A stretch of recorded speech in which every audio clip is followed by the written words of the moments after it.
membuat tujuan pembelajaran itu tidak harus format ABCD. Masih ingat ABCD ya?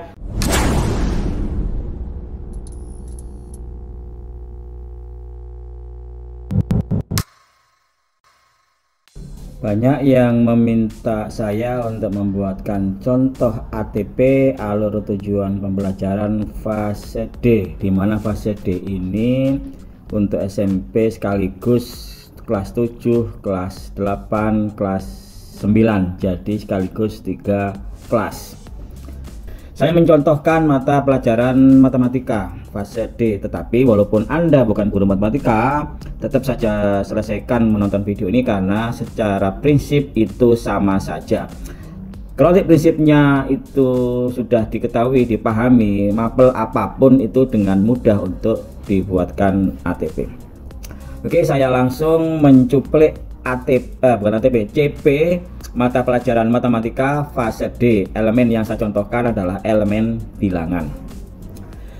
Begini bunyinya CP-nya. Peserta didik dapat membaca, menulis, dan membandingkan bilangan bulat, bilangan rasional dan irasional, bilangan desimal, bilangan berpangkat, bulat dan akar, bilangan dalam notasi ilmiah. Mereka dapat menerapkan operasi aritmetika pada bilangan real dan memberikan estimasi atau perkiraan dalam menyelesaikan masalah, termasuk berkaitan dengan literasi finansial. Peserta didik dapat menggunakan faktor resi prima dan pengertian rasio dalam kurung skala, proporsi, dan laju perubahan dalam penyelesaian masalah. Nah, sekarang saya kenalkan prinsip menurunkan TP dengan memecah-mecah atau memisah kalimat-kalimat majemuk menjadi kalimat tunggal. Seperti pernah saya jelaskan bahwa CP itu diformulasikan dalam bentuk paragraf, tidak bernomor seperti KI, KD. Nah, karena dalam bentuk paragraf, maka tentu di dalamnya mengandung kalimat-kalimat. Nah, kalimat di CP itu umumnya itu berbentuk kalimat majemuk, walaupun ada beberapa yang merupakan kalimat tunggal. Nah, kalimat majemuk itu apa? Kalimat yang di dalamnya itu minimal memuat 2 predikat atau 2 subjek atau 2 objek. Jadi kalau predikatnya, subjeknya atau objeknya itu lebih dari 1, maka itu disebut dengan kalimat majemuk. Nah, nanti kalimat majemuk itu akan kita pisah-pisah menjadi kalimat-kalimat tunggal, maka itulah sejatinya yang merupakan tujuan pembelajaran. Oke, sekarang kita perhatikan bahwa kalimat-kalimat dalam paragraf ini sebenarnya terdiri dari 3 buah kalimat ya. Ada sebuah paragraf terdiri dari 3 buah kalimat, cirinya ditandai dengan titik. Kalimat pertama, peserta didik dapat membaca dan seterusnya sampai di sini, notasi ilmiah titik, kalimat pertama. Kalimat kedua, mereka dapat menerapkan terus sampai di sini, finansial titik. Nah, kalimat ketiga, peserta didik dapat menggunakan terus sampai dengan penyelesaian masalah titik. Jadi ini terdapat 3 kalimat dalam CP elemen bilangan. Nah, sekarang supaya gampang, ini saya pecah menjadi 3 buah kalimat. Nah, seperti ini. Peserta didik dapat membaca dan seterusnya sampai dengan ilmiah titik. Yang kedua, mereka dapat menerapkan sampai dengan finansial titik. Kemudian yang ketiga, peserta didik dapat menggunakan sampai dengan penyelesaian masalah titik. Nah, sekarang dari 3 buah kalimat ini sebenarnya ini sudah bisa dijadikan tujuan pembelajaran. Jadi ada 3 tujuan pembelajaran. Yang tujuan pembelajaran 1 ini taruh di kelas 9, di kelas 7. TP kedua taruh di kelas 8. Kemudian yang TP ketiga ini taruh di kelas 9. Jadi ada 3 TP. Tetapi kalau dirasa ini TP itu masih umum, nah maka masih bisa dipecah-pecah lagi ya. Perlu diketahui bahwa TP itu bisa umum, bisa rinci ya, bisa setengah umum. Jadi pokoknya bebas, merdeka. Jadi umum boleh, rinci juga boleh, setengah umum, setengah rinci juga boleh.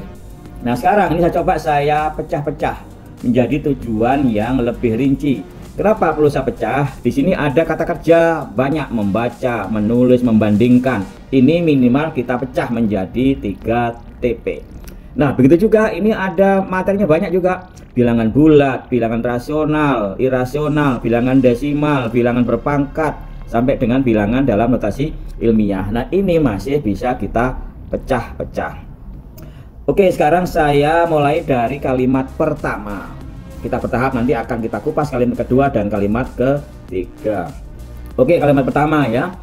Peserta didik dapat membaca, menulis, dan membandingkan terus sampai dengan notasi ilmiah titik. Nah, sekarang perhatikan, ini ada 3 buah kata kerja. Mana? Membaca, menulis, dan membandingkan ya. Kemudian ada 7 buah materi, yang mana bilangan bulat, bilangan rasional, bilangan irasional, bilangan desimal, bilangan berpangkat bulat, dan akar bilangan dalam notasi ilmiah. Jadi banyak kata kerja itu 3, banyak materi 7. Nah, untuk membuat TP bisa kita menggunakan formula, tinggal dikalikan banyak kata kerja kali banyak materi, menjadi 3 kali 7 sama dengan 21. Nah, ternyata bisa dirinci menjadi 21 tujuan pembelajaran untuk kalimat pertama. Nah, oke, yang 7 pertama ini saya menggunakan kata kerja membaca. 1. Peserta didik dapat membaca bilangan bulat. Yang kedua, peserta didik dapat membaca bilangan rasional. Sampai yang ketujuh, dapat membaca bilangan dalam bentuk notasi ilmiah. Jadi kita gunakan dulu kata-kata membaca diikuti 7 macam materi, maka terbentuk 7 macam tujuan pembelajaran. Ini baru kata kerja membaca. Berikutnya kata kerja menulis. Nah, oke, yang menulis ya sama. Peserta didik dapat menulis. Menulis apa? Bilangan bulat. Menulis apa? Bilangan rasional. Menulis apa? Bilangan irasional. Menulis apa? Sampai terakhir bilangan dalam bentuk notasi ilmiah. Nah, selanjutnya menggunakan kata membandingkan. Peserta didik dapat membandingkan bilangan bulat, apalagi bilangan rasional, membandingkan apalagi bilangan irasional, membandingkan apalagi bilangan dalam bentuk notasi ilmiah. Jadi dengan 3 kata kerja, membaca, menulis, dan membandingkan, dan 7 materi, maka dapat dibuat 21 tujuan pembelajaran. 3 kali 7 sama dengan 21. Nah, kalau ini dirasa terlalu rinci gitu ya, wah kok banyak sekali ini 3 tujuan pembelajaran, 21 tujuan pembelajaran, bisa juga diringkas menjadi seperti ini. Nah, jadi 3 bisa juga, jadi pokoknya bebas. 1 TP boleh, 21 TP boleh, 3 TP juga boleh. Yang nomor 1 ini hanya menggunakan kata kerja menulis. Yang kedua menggunakan kata kerja membaca, yang ketiga menggunakan kata kerja membandingkan. Apa yang ditulis ya bilangan bulat, bilangan rasional dan irasional, bilangan desimal sampai dengan bilangan dalam notasi ilmiah. Yang kedua apa yang dibaca ya bilangan rasional, irasional sampai dengan notasi ilmiah. Apa yang dibandingkan ya bilangan bulat, bilangan rasional sampai dengan bilangan dalam notasi ilmiah. Nah, jadi kalimat yang pertama tadi kan ada 3 kalimat ya. Kalimat pertama, kalimat kedua, kalimat ketiga, 1 kalimat itu bisa menjadi 1 TP. Bisa juga menjadi 21 TP. Bisa juga menjadi 3 TP. Pokoknya merdeka. Oke. Saya ambil yang ini aja, yang tengah-tengah ya. Kalau 1 terlalu umum, 21 terlalu rinci, saya ambil yang tengah-tengah ya. 3 TP. Ini tidak umum, tidak rinci gitu ya. Oke, sekarang yang kalimat kedua. Kalimat kedua, mereka siapa? Peserta didik dapat menerapkan operasi aritmatika pada bilangan real dan memberikan estimasi atau perkiraan dalam menyelesaikan masalah dan seterusnya. Perhatikan kata kerjanya ada 2. Yang satu adalah menerapkan, yang kedua adalah memberikan estimasi gitu ya. Nah, maka banyak kata kerja 2 yaitu menerapkan dan memberikan. Lengkapnya boleh memberikan estimasi.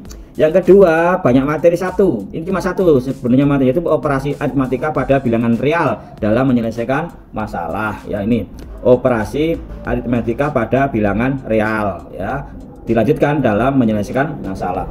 Kata kerja 2. Kemudian materi 1. Tinggal kalikan banyak TP, 2 kali 1 sama dengan 2. Oke, TP-nya berbunyi 1. Ini menggunakan kata menerapkan, kata kerja menerapkan. Peserta didik dapat menerapkan operasi aritmatika pada bilangan real dalam menyelesaikan masalah. Yang kedua menggunakan kata memberikan estimasi. Peserta didik dapat memberikan estimasi atau perkiraan operasi pada bilangan real dalam menyelesaikan masalah. Dah clear ya.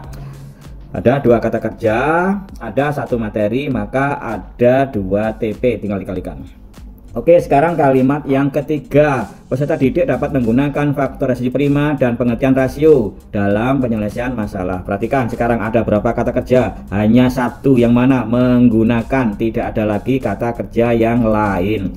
Nah, materinya ada berapa? Ada dua ternyata. Pertama adalah faktorisasi prima, yang ini ya. Yang kedua adalah pengertian rasio. Lengkapnya nanti dilengkapi dengan dalam penyelesaian masalah. Jadi lengkapnya materinya dua, faktorisasi prima dan pengertian rasio dalam pemecahan masalah.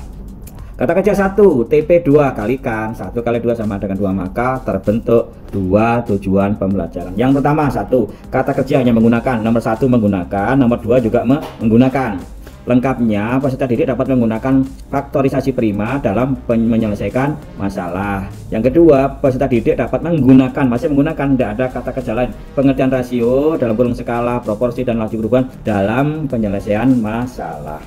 Oke, sudah jelas ya, ada 2 TP. Nah, sekarang TP-TP itu sekarang kita distribusikan, mana untuk yang kelas 7, mana untuk kelas 8, mana untuk kelas 9. Elemennya bilangan, CP-nya berbunyi, peserta didik dapat membaca, menulis, dan membandingkan sampai dengan penyelesaian masalah. Kemudian kelas 7, TP-nya ini TP AW maksudnya alokasi waktu ya. TP ini 1, 2, 3 saya ambilkan dari TP pada kalimat pertama. Untuk kelas 8 ada 2 TP, saya ambilkan dari kalimat yang kedua. Untuk TP yang kelas 9 saya ambilkan dari kalimat yang ketiga. Nah, alokasi waktu ini disesuaikan ya. Ini kenapa saya buat 555, karena satu minggunya SMP itu kalau tidak salah 5 jam per minggu ya, per minggu. Kalau tidak salah ya, nanti silahkan dikoreksi. Nanti totalnya seluruh elemen dalam 1 tahun itu harus sesuai dengan alokasi waktu dalam 1 tahun yang ada di struktur kurikulum. Oke, perhatikan sekarang dulu ini.